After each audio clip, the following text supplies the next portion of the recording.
Muito bem, o passo seguinte são os oceanos, né? E é de impressionar como a pessoa também mostra muita confusão em conceitos, né? A primeira coisa é a afirmação, e desculpa porque é risível, mas a afirmação de que é impossível calcular o nível médio do mar. Eu até imagino que o que possa ser dito é: você não pode simplesmente pegar dados de marégrafos, tirar uma média e achar que isso é representativo do nível médio do mar. Ok, não, isso não é verdade. Só que nós temos hoje outro grau de desenvolvimento da ciência, né? De novo, nós temos inclusive satélites que monitoram, né, o planeta inteiro com capacidade de avaliar a altura do mar, ok? Então é fácil de fazer isso hoje em dia. Mesmo antes, o que você poderia fazer inferências a partir das observações que se tinha. Nesse caso, desculpa, mas é óbvio que é possível definir um nível médio do mar e afastamentos, perturbações, seja para cima ou para baixo. Aliás, algo que é muito conhecido de todo mundo. Em geologia, por exemplo, se sabe, né, que o mar recuou, aliás, vários metros na última era glacial. E os dados de paleoclima, como nós vamos mostrar em seguida, mostram que em períodos em que a Terra foi apenas um pouco mais quente, sutilmente mais quente do que no período pré-industrial, o nível dos oceanos esteve alguns metros acima, né? Então, desculpa, mas é risível quando a pessoa diz que você não pode definir uma variável, né? Não é um cálculo simplesmente simples de média aritmética de dados disponíveis. A conta é um pouco mais complicada, mas não é talvez porque a pessoa não saiba fazer a conta que não é possível definir a variável, ok? Muito bem. Então, o mais interessante é que a pessoa tenta citar o relatório do painel brasileiro de mudanças climáticas, e aí eu realmente me incomodei com isso porque eu fui um dos autores do relatório do painel. Eu sou um dos autores principais de um dos capítulos. Quem quiser pode conferir. O relatório do painel brasileiro de mudanças climáticas, do PBMC, está disponível também na internet, vocês podem seguir o link. E o que o relatório do painel brasileiro diz é algo muito diferente do que o rapaz em questão anunciou. Eu vou usar aqui uma citação literal para a gente realmente dirimir qualquer dúvida. O capítulo 3 trata do sistema oceânico, que participa de forma decisiva no equilíbrio climático. Devido à sua grande extensão espacial e à alta capacidade térmica da água, é indiscutível que o aumento do conteúdo de calor dos oceanos e o aumento do nível do mar são indicadores robustos de aquecimento do planeta. Apesar da grande dificuldade de se observar o oceano com a cobertura espacial e temporal necessária para melhor monitorar e entender mudanças nos oceanos e as respostas dessas mudanças no clima, há de se reconhecer que grandes progressos têm sido obtidos nos últimos anos. Observações remotas por satélite têm sido realidade já há algumas décadas e programas observacionais in situ, como sistemas de boias perfiladoras Argo, têm permitido a obtenção de conjuntos de dados valiosos desde a superfície até profundidades intermediárias. Recentemente, vários esforços têm sido despendidos na reavaliação de dados históricos, possibilitando interpretações mais confiáveis por mais longos períodos de tempo. Então, vejam que a ciência não está parada, nós avançamos muito, há muito material publicado, e é estranho que uma pessoa que teoricamente leciona na universidade se mostre tão desatualizada a respeito. Eu vou retornar aqui de novo ao painel, isso aí fazia parte da introdução, vou retornar ao relatório do PBMC, já no capítulo 3. E o que é que o nosso relatório conclui? Vamos lá, aspas. O nível do mar está aumentando. Grande parte das projeções de aumento do nível do mar para todo o século XXI deve ser alcançada ao longo das primeiras décadas, o que faz com que se configurem perspectivas mais preocupantes do que aquelas divulgadas no início do ano 2000. Variações de 20 a 30 centímetros, esperadas para o final do século XXI, já devem ser atingidas em algumas localidades até meados do século ou antes disso. Deverá haver também maior variabilidade espacial da resposta do nível do mar entre distintos locais do globo.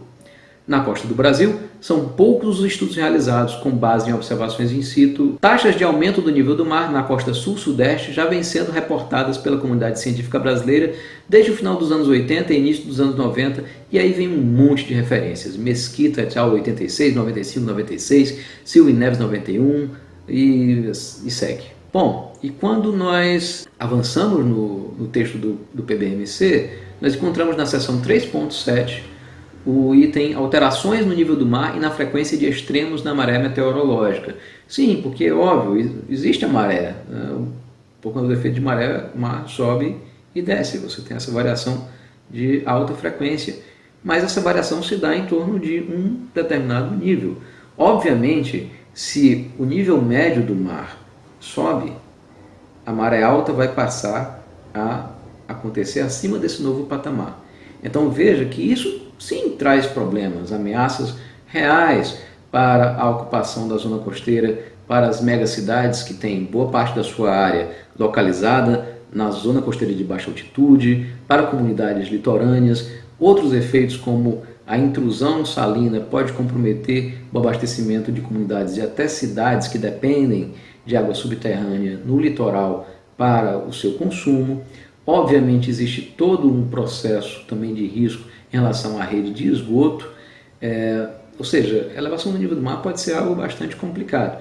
Nós ainda não temos muita noção das escalas de tempo, isso é algo, aquilo que nós estamos trabalhando hoje. Qual deverá ser a velocidade da elevação do nível do mar? A ciência ainda não respondeu isso, tá? Mas ela já respondeu que sim, o planeta está aquecendo, sim, a única hipótese plausível para esse aquecimento é o aumento de gases de efeito estufa por emissões antrópicas, e um efeito, isso também é resolvido, um efeito muito nítido disso é a elevação do nível do mar. Nós ainda estamos trabalhando um outro item, que é quão rápido será. Mas vamos ver então o que aqui essa seção do painel brasileiro diz, e que obviamente contradiz totalmente aquilo que o rapaz afirma, o que sugere que quem não leu relatórios, desculpa, mas não fui eu, talvez não tenha sido Pirula, quem não leu o relatório foi o cara lá. Item 3.7, alterações no nível do mar e na frequência de extremos na maré meteorológica. Há muita expectativa acerca da possibilidade de inúmeras cidades próximas ao mar, ao longo do globo, sofrerem consequências diretas com as alterações no nível médio do mar associadas às mudanças climáticas. Ao considerar a variabilidade do nível do mar em escala de tempo geológica, com a configuração atual das cidades ao longo do globo, um aumento hipotético de 25 metros no nível dos oceanos poderia afetar hoje em dia pelo menos 1 bilhão de pessoas. Ok, 25 metros talvez de fato seja muito, mas vamos então olhar com mais precisão algumas informações sobre até onde a elevação do nível do mar pode chegar. Vamos ver o que é que o relatório do IPCC, o quinto relatório do IPCC, que pelo visto não foi lido pelo rapaz do vídeo, o que é que esse relatório diz? O nível médio do mar global, tem até uma sigla para isso, essa variável inexistente, ela tem uma sigla GMSL, Global Mean Sea Level, nos artigos científicos, tá? Se elevou de 0,19 metros no período de 1901 a 2010, calculado usando médias ao longo dos 110 anos baseados em marégrafos e, a partir de 1993, adicionalmente com dados de satélite. O que o relatório conclui é que é muito provável que essa taxa média era 1,7 milímetros por ano e cresceu para 3,2 milímetros por ano no período de 93 a 2010. Então esse é um outro dado importante. A elevação do nível do mar, ela não só é real, como ela está se acelerando. É um processo em franca aceleração, né, a partir de dados de marégrafos e satélite. O IPCC vai além. Ele diz que é muito provável que o aquecimento da camada superior de 700 metros do oceano tenha contribuído, por dilatação térmica, com uma taxa de 0,6 milímetros por ano a partir de 1971. Obviamente, o restante disso aí fica por conta de derretimento de geleiras continentais. O que o relatório também conclui, o relatório do IPCC, é provável que a taxa de elevação do nível do mar tenha aumentado comparando o início do século XIX com o início do século XX. E é muito provável que ela tenha crescido ao longo desse século XX. Além disso, o relatório conclui que ele deve continuar se acelerando num nível ainda bem maior ao longo do século XXI. E o Felício cita rapidamente El Niño e parece também não ter mostrado conhecimento sobre como El Niño e nível do mar está relacionado. Existe uma relação regional entre El Niño e nível do mar que é relativamente fácil de ser explicada.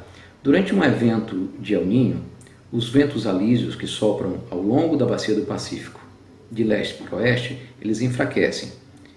Isso faz, portanto, que o estresse do vento sobre a água diminua e faz com que, portanto, haja uma diferença agora de pressão em relação ao normal entre a parte oeste da bacia e a parte leste. O que acontece é, devido à presença do vento, normalmente o Oceano Pacífico Oeste ele é mais elevado do que o Oceano Pacífico Leste.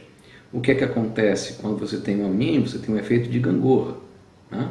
Os ventos mais fracos fazem com que haja elevação no leste e rebaixamento no oeste. Isso é totalmente conhecido. Além disso, existe todo um processo de alteração no balanço de ressurgência, que é o movimento vertical, a partir do qual águas mais profundas afloram, a ressurgência ao longo da linha equatorial. E realmente me espanta que isso é um dado muito bem conhecido. Nós temos aí, inclusive, figuras do NCDC que comparam como é que fica a altura do nível do mar em condições de El Niño versus condições de Laninha. Ele pega dois exemplos, o caso de novembro de 97 e de fevereiro de 99, em que nós tivemos, respectivamente, um El Niño e uma Laninha bem desenvolvidas, e mostra esse gráfico de forma bastante nítida, né? O que acontece, obviamente, em Laninha, quando os ventos estão mais fortes, é que o oceano, na parte pacífica, na parte oeste, ele se eleva e ele fica rebaixado ao longo aí da porção equatorial e leste. Mas quando você tem El Niño, os ventos relaxam, é o contrário. Toda a parte leste e a parte central, elas ficam mais elevadas e você tem um rebaixamento do oceano a oeste. Eu realmente não sei, de novo, de onde é que pode sair a ideia de que que não se sabe nada sobre a influência do El Niño. Claro, da mesma maneira como nós calculamos isso regionalmente, né, nós temos condição de calcular isso globalmente. Então, é um argumento anticientífico pueril. De novo, eu quero deixar aqui uma indicação para o link do meu blog, em que você tem vários artigos que falam da elevação do nível do mar, com, inclusive, estudos paleoclimáticos bastante recentes. Um deles eu queria destacar. É o estudo de Dutton et al. Em 2015, publicado na revista Science, que faz um levantamento conjunto das condições de concentração de CO2, estimativa de temperatura, de diferença de temperatura entre diferentes períodos e o período pré-industrial, altura do nível do mar e cobertura da calota de gelo. E o que os cientistas nesse artigo concluíram é algo bastante intrigante. Eles pegaram 3 períodos relativamente quentes da história geológica recente da Terra, o último interglacial, também conhecido como Eemiano, de 125 mil anos atrás. Para quem quiser pesquisar, também pode colocar MIS 5E, ou seja, o estágio isotópico marinho 5, é o interglacial antes do Holoceno. Esse interglacial ele foi rápido, mas ele teve um pico de temperatura 1 grau Celsius acima da temperatura pré-industrial. E as estimativas, vejam só, é de que os oceanos estavam de 6 a 9 metros acima dos níveis atuais. Sim, é isso que a gente está querendo dizer, é que se nós tivermos um período de tempo suficientemente longo, dado que os continentes há 125 mil anos eram essencialmente iguais aos que nós temos hoje, se nós dermos tempo suficiente, é possível que com apenas 1 grau de aquecimento global em relação ao período pré-industrial, que é o que nós já temos, os mares lentamente subam até uma altura de 6 metros o nível pré-industrial. Mas mais assustador ainda é quando a gente vai para o MIS 11, também conhecido como Holsteiniano, que foi um interglacial ocorrido há 400 mil anos atrás. Esse interglacial ele já foi um interglacial mais longo e a estimativa é que as temperaturas tenham sido de 1 a 2 graus Celsius mais acima dos valores pré-industriais. Ok, como estavam os oceanos? De 6 a 13 metros acima dos níveis pré-industriais. Isso porque boa parte da calota polar do Ártico, inclusive o manto de gelo da Groenlândia, parte significativa dele se perde quando a gente fala de temperaturas 2 graus Celsius acima dos níveis pré-industriais. Vejam que isso é completamente coerente com o declínio do gelo do Ártico, começando pelo gelo marinho, mas também presente na Groenlândia. Isso, na verdade, deveria ser objeto de grande preocupação já para a humanidade. Como eu disse para vocês, nós não sabemos qual a escala disso em termos de tempo, se nós temos vários séculos ou menos ou mais, né? Se é a escala de décadas ou de milênios. Mas, de qualquer maneira, isso é algo que precisa ser enfrentado de uma forma muito séria, né?